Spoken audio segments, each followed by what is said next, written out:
fucking stupid cell phone. This is the problem, guys, right? Every once in a while I go, well, not every once in a while, for about the last 5 months, I've been like, you know what, I'm just going to record the videos on the cell phone, it's easier. Cell phones, well, touchscreens seem to think I'm dead. Doesn't matter how many times I fucking hit the thing right on, it doesn't happen. Or I'll be at work and I'll be hitting the fucking thing for water, and when you hit the water one, if your finger stays on too long, it automatically goes into the help screen. So I hit it and then it takes me to the help screen, and then I'm trying to hit back and it goes all the way back to the... Well, it probably has that facial recognition and knows you need to help. Yeah. Anyway, today we will be drinking a beer from the Kame and Kettle Beer Works in Font Hill. Kame and Kettle Beer Works, they now have 23 tickets left. I just went and dropped off 15 more. Since they're only open on the weekends, I didn't want to drop off too many. Anyway, this is their Candy Apple, which is their beer cider. Ooh.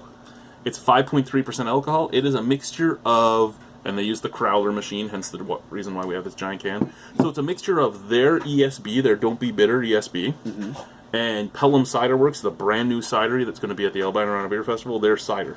Nice. So it's a nice collaboration dealio. Yep. I heard their brewery can be interesting to find for a first-timer. Yes, you should ask Christy about that. Yes, one of the guys I work with, he was driving around, he's following signs, and all of a sudden it's like, get to a magic door that doesn't make any sense. He says, yes, it's one of those breweries that didn't look like your normal brewery. So he had quite an interesting time finding it. Said it was definitely worth the find.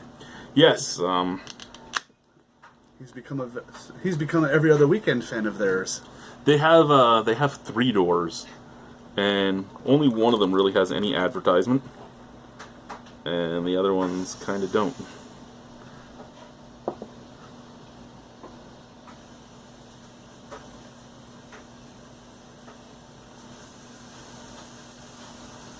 She's deciding to take a shower, is she?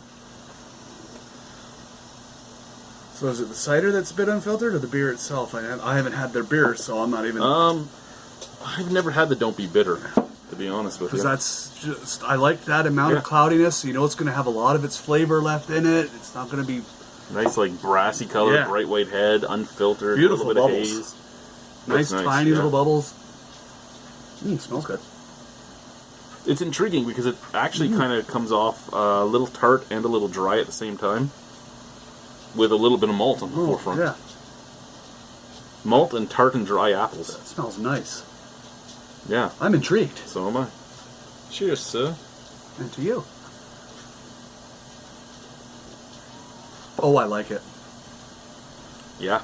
Oh, I like it.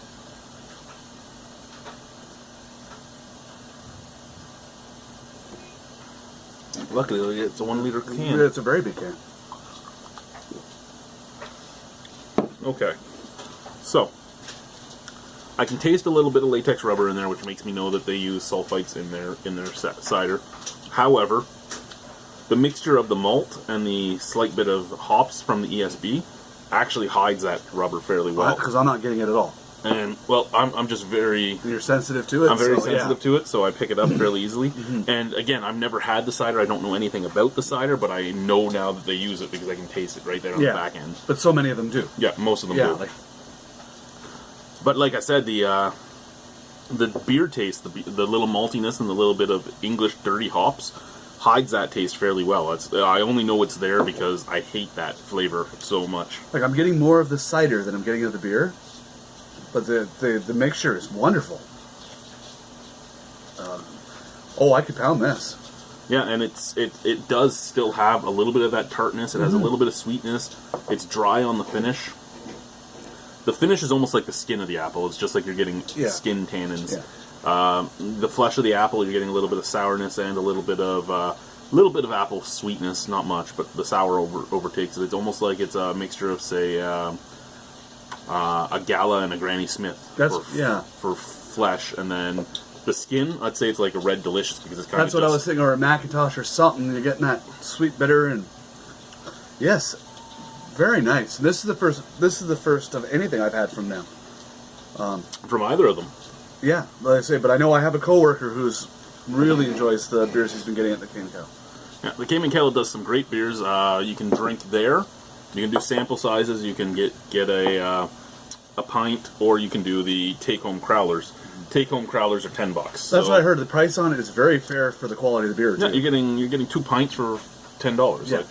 So I mean, it's good, especially when you figure a pint of most craft beers at a bar is going to be like 7 or 8 easily. Yeah. So you're getting a good deal. Because it's in a crowler, you can actually transport it more. It doesn't have a problem with air, so this stays longer than a normal growler does. I wish more breweries did crowlers. I wish more brand new breweries did crowlers instead of growlers, or did them both. The crowler machine only costs $1,000. Yeah. And that's one of the things Rick loved, is that he could pick it up and did not have to get into it in the first couple days. Like, you know, sometimes you pick up a beer, it's like, yeah, I want that. Then you get home, and you're just not feeling that style for that day, but you know since you got it in the growler, if you don't get into it in the first couple, it's going to lose it. Whereas these, well, how long can you keep one of these before you have to pop it and get into it? A couple weeks? I've had one. I bought 2 cans of their Schwarzbier, and I had one the first day, and I reviewed it and loved it. Then I had another one almost a month later, and it was still just as good. Yeah, see, you can't.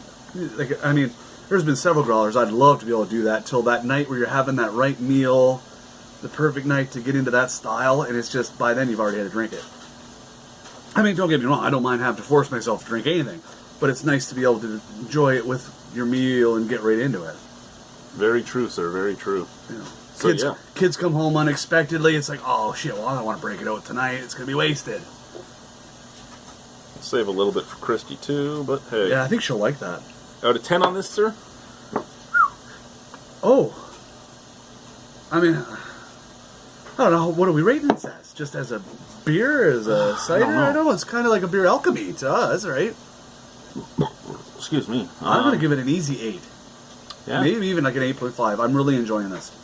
I could see this being so nice on a summer night after you've done something, you just want to sit around. Like a lawnmower beer? Yes. Yeah. Well, of course, too, with the cider, it's going to give you that refresh to it, too.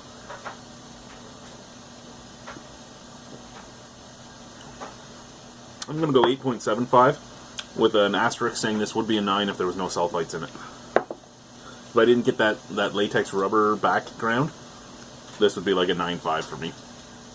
Yeah, So the Kame Kettle and Pelham Ciderworks collaboration, the Candy Apple. Thank you guys for watching. Have a wonderful evening. Bye-bye.